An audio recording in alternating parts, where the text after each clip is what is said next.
Good morning. Welcome again to Morning Devotions, and thank you again so much for our time together. I have my microscopic print Bible with me on this trip, so please forgive me if I use my reading glasses a little bit. I want to talk to the businessmen today. I want to show you that great kingdoms, as great businesses, have more than one center. Genesis chapter 10, beginning with verse 8. Cush was the father of Nimrod, who grew to be a mighty warrior on the earth. He was a mighty hunter before the Lord. That is why it is said, like Nimrod, a mighty hunter before the Lord.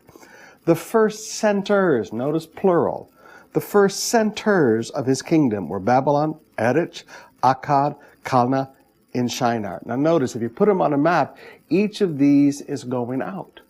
Now you contrast that with the Tower of Babel. In chapter 11, verse 1, now the whole world had one language and a common speech. As men moved eastward, they found a plain in Shinar and settled there. They said to each other, "Come, let's make bricks and bake them thoroughly." They used brick instead of stone and tar for mortar. Then they said, "Come, let us build ourselves a city with a tower that reaches to the heavens, so that we may make a name for ourselves and not be scattered over the face of the whole earth." Now, there's several principles I want you to see here today.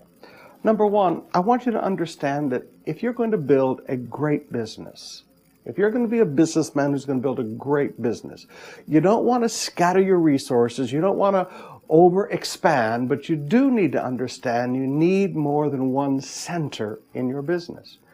And the principle is simply this: based on how he built these centers, distance dilutes influence. Let me say that again. Distance dilutes influence.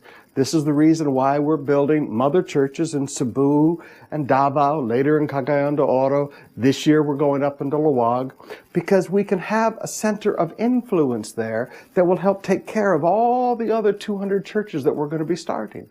Distance dilutes influence. Now I want to challenge you as businessmen today. Rather than build just one great big thing in one big center, putting all of your proverbial eggs in one basket, recognize, all right, I need a strong center, but I need more than one center. I need to dilute that, I need to make sure my influence is not diluted. I need other centers as well for my business.